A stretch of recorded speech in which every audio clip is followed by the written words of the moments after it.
할렐루야. 오늘은 26번째 그리스도의 비밀에 대해서 말씀을 드립니다. 오늘은 율법의 역할과 믿음의 역할이 어떻게 다른가 말씀을 통해서 여러분들이 율법은 무엇이고 내가 믿는 믿음은 무엇인가 하는 것을 자세히 검토하는 시간 되어 주시기 바랍니다. 로마서 9장 30절에 보니까 그런즉 우리가 무슨 말하리요? 의를 따르지 아니한 이방인들이 의를 얻었으니 곧 믿음에서 난 의요. 의의 법을 따라간 이스라엘은 율법에 이르지 못하였나니 어찌 그러하냐? 이는 그들이 믿음을 의지하지 않고 행위를 의지함이라. 부딪힐 돌에 부딪혔느니라.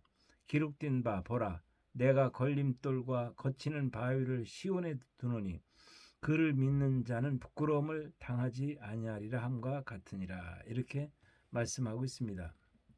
이스라엘은 율법의 1.1획도 어기지 않고 지키려고 무척 성실하게 살았어요. 정말로 빈틈없이 성실하게, 우리로 말하면 아주 양반 중에 양반처럼 그렇게 살았단 말이죠. 법을 하나도 어기지 않고. 그러나 그 율법으로 의롭게 될 수가 없다는 것은 이미 성경은 말하고 있습니다. 그래서 율법으로 의롭게 될 수 없기 때문에, 모든 율법을 사람이 다 지킬 수 없기 때문에 하나님이 믿음을 주신 거예요. 그래서 믿음으로다가 우리가 구원을 받을 수 있도록 그렇게 한 것이죠. 율법을 쫓아가는 자들은 그 앞에 율법을 쫓아가는 그 길에 걸림돌이 되고 거치는 바위가 이렇게 두었기 때문에 그 믿음을 의지하지 않고 율법을 따라가면 걸림돌에 걸려 넘어질 수밖에 없다는 겁니다. 그것은 율법을 따라가는 자는 내가 율법을 다 지켰다 하고 하는 자기의 의를 내놓게 돼 있어요. 이거는 그렇기 때문에 아무리 사람이 자기가 율법을 지키고 의롭다 해도 그 의 가지고는 하나님을 충족시킬 수가 없다는 거죠. 그렇기 때문에 하나님을 충족시킬 만한 그 의는 예수 그리스도를 믿음으로 말미암아 우리가 율법으로 모든 행위다 육체로 가지고 있으면서 지었던 모든 죄를 예수 그리스도께서 십자가에 죽으심으로 우리도 함께 그 십자가에 죽어 다시 부활하여서 새 생명을 얻었을 때만 우리가 의롭게 되는 것입니다. 또 많은 사람들이 종교적 행위를 참 많이 해요.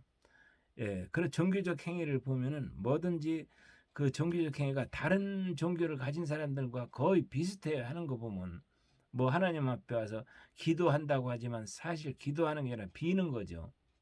또 하나님 앞에 그 종교적 행위라는 건 그 종교로 만들어 놓은 기독교를 종교로 만들어 가지고 그 종교적 행위를 다 지켜야 내가 바른 믿음을 가진 것처럼 이런 오해를 사게 만들어 놓은 부분들이 너무 많이 있다는 거죠.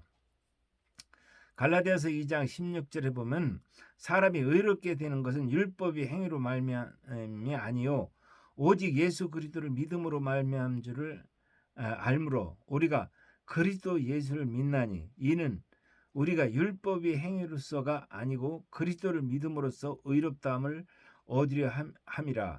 율법의 행위로서는 의롭다함을 얻을 육체가 없느니라.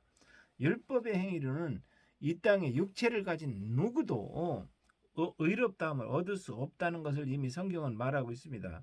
하나님도 그걸 아십니다.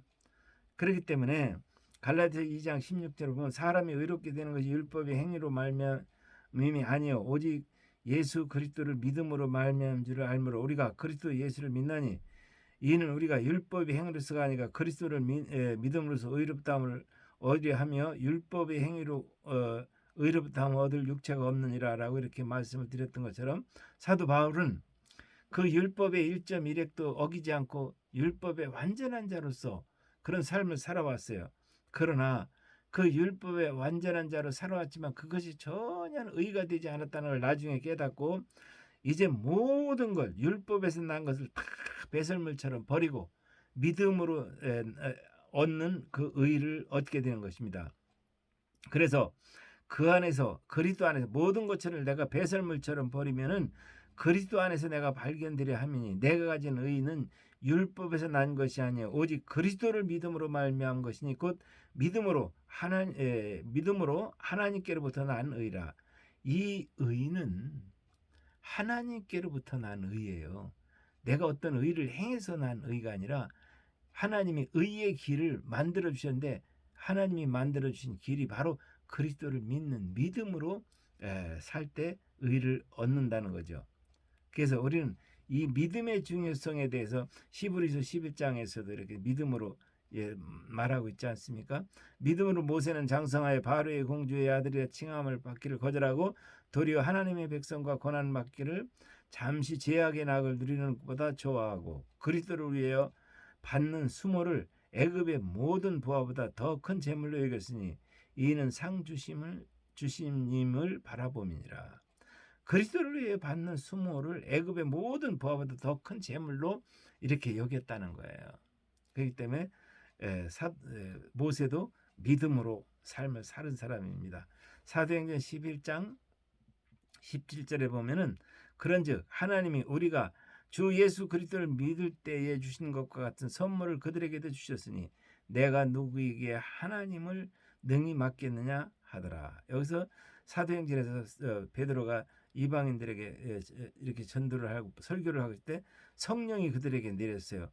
그러니까 그들에게도 하나님이 성령을 주시는데 자기가 뭔 능력으로 하나님을 맡겠느냐 이런 뜻이에요.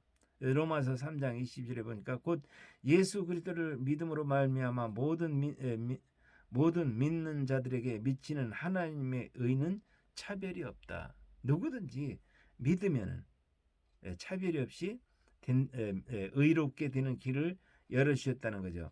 로마서 10장 1절에 보면 형제들아 내 마음에 원하는 바 하나님께 구하는 바 이스라엘을 위함이니 곧 그들로 구원을 받게 함이니 내가 증거하노니 그들이 하나님께 열심은 있으나 올바른 지식을 따른 것이 아니라 하나님의 의를 모르고 자기의 의를 세우려고 힘써 하나님의 의에 복종하지 아니하였느니라. 그리스도는 모든 믿는 자들의 의를 이루기 위해 율법의 마침이 되셨다. 그래서 사도 바울도 그 이스라엘 백성들이 구원받기를 참 원했어요. 간절히 바랬지 하나님께. 근데 그들이 하나님께 대한 열심은 있는데 올바른 지식이 아니라는 거죠. 하나님께 열심은 있는데 그 열심이 다 헛된 열심이에요. 하나님이 우리에게 내가 원해서 믿는 그 믿음과 하나님이 원하는 믿음이 있어요. 하나님이 요구하시는 믿음을 믿어야 돼요. 우리는 내가 요구하는 믿음이 아니에요. 그거는. 그렇기 때문에 하나님이 요구하시는 믿음이 과연 무엇인가? 하나님께 열심은 있으나 올바른 지식을 따른 것이 아니다. 하나님을 바르게 알지 못했다 이런 뜻이에요. 하나님의 의를 모르고 자기의 의를 세우려고 힘써 하나님의 의에 복종하지 아니하였느니라. 그리스도는 모든 믿는 자들에게 의를 이루기 위하여 율법이 마침이 되셨다. 이렇게 말씀하고 있습니다. 고린도전서 1장 23절에 우리는 십자가에 못 박힌 그리스도를 전하니 유대에게는 꺼리끼는 것이요 이방인에게는 미련한 것이되 오직 부르심을 받은 자들에게는 유대인이나 헬라인이나 그리스도는 하나님의 능력이요 하나님의 지혜다. 여러분들 하나님으로부터 부르심을 받은 여러분들 오직 그리스도가 하나님의 능력이 되고 하나님의 지혜가 되는 그런 믿음이 있기를 주님의 이름으로 축원합니다. 로마서 16장 25절에 보면 나의 복음과 예수 그리스도를 전파함은 영세 전부터 감추어졌다가 갈라디아 1장 10절에 보니까 이는 내가 사람에게서 받은 것도 아니요 배운 것도 아니요 오직 예수 그리스도의 계시로 말미암은 것이라. 사도 바울에게 하나님이 계시를 주셨어요. 그래서 이 비밀을 하나님의 비밀을 사람이 어떻게 합니까? 하나님의 계시가 아니고서는 알 수가 없는 거예요. 사도 바울이 그 계시를 받고서 그걸 깨달은 거죠. 믿음이 오기 전에 우리는 율법 아래 매인바되고 계시될 믿음의 때까지 갇혔다. 우리의 믿음이 오기 전에. 근데 지금 믿음이 왔습니다. 근데 믿음이 오기 전에 율법 아래 매인바되었단 말이죠. 그것은 왜 율법 아래 매여놨느냐? 계시될 믿음의 때까지 가둬놓은 거예요. 이같이 율법이 우리를 그리스도에게로 인도하는 초등교사가 되어 우리로 하여금 믿음으로 말미암아 의롭다함을 얻게 하려 함이라. 율법이라고 하는 것은 우리를 그리스도에게로 인도하는 인도자가 되어야 돼요. 그것도 인도인데 아주 고등교사가 아니라 초등교사, 아주 어린애 같은 그런 교사로서 그리스도에게로 이제 초보자로서 인도함을 받아야 돼요. 그랬을 때 우리로 하여금 믿음으로 말미암아 의롭다함을 얻게 하려 함이라, 이렇게 말하는 거죠. 여러분들도 오늘 주님이 주시는 그 사도 바울이 계시될 믿음으로 말미암은 것이다라고 하는 말씀을 기억하시고, 이것은 만세전에 하나님 안에 감추었던 것인데, 이 비밀은 골로새서 2장 3절에 보면은 하나님의 비밀인 그리스도를 깨닫게 하려 함이니라, 이렇게 말씀하고 있습니다. 하나님의 비밀인 그리스도를 깨닫게 하려 함이니라. 여러분들, 왜 하나님이 그리스도를 비밀 가운데 이렇게 나타내시는가요? 그리스도는 그 비밀이 아니면 누구나 다 믿게 되는 거예요. 그것은 하나님이 그 비밀 가운데 감춰 놓으시고 그것을 믿는 자들을 구원하지 아무나 다 구원하는 게 아니다 말이죠. 다시 말하면 하나님의 아들들을 뽑아내기 위한 하나님의 계획이에요. 하나님의 경륜이고 만세전에 이미 계획해놨던 하나님의 계획들이 지금 이루어져 나가고 있는 중입니다. 여러분들 모두가 다 그리스도를 믿을 때 하나님의 자녀가 되는 거예요. 그리스도의 영이 없으면 하나님의 자녀가 아닙니다. 그리스도의 영이 없으면 하나님의 사람이 아니라고 로마서 8장에서도 이렇게 말씀하고 있습니다. 여러분들, 그리스도의 영이 여러분들 속에 함께 하셔서 하나님의 아들로서, 아들이면은 후사요, 후사면은 아브라함과 함께 모든 복을 받을 자라고 말씀하셨습니다. 하나님의 허락하신 복이, 이게 복이지 이 세상 것으로 가득 채워지는, 내 요구대로 채워지는 것이 복이 아니라는 거죠. 먼저 믿음이 세워지고 먼저 그 나라와 의를 구하고 내 영혼이 먼저 잘 될 때 이 모든 것이 잘 되는, 그것이 진정한 축복이라는 거죠. 이런 축복이 여러분들에게 함께 하시기를 주님의 이름으로 축원합니다. 기도하겠습니다. 지금은 우리 주 예수 그리스도의 은혜와 하나님 아버지의 그 만국하신 사랑하심과 성령님의 내주 교통 역사하심이 이 시간에 이 말씀을 듣는 세계 갖고 있는 모든 성도들 머리 위에, 또 저들이 하는 모든 일 위에, 가정 위에 이제로부터 영원토록 함께 하시기를 간절히 축원하옵나이다. 아멘.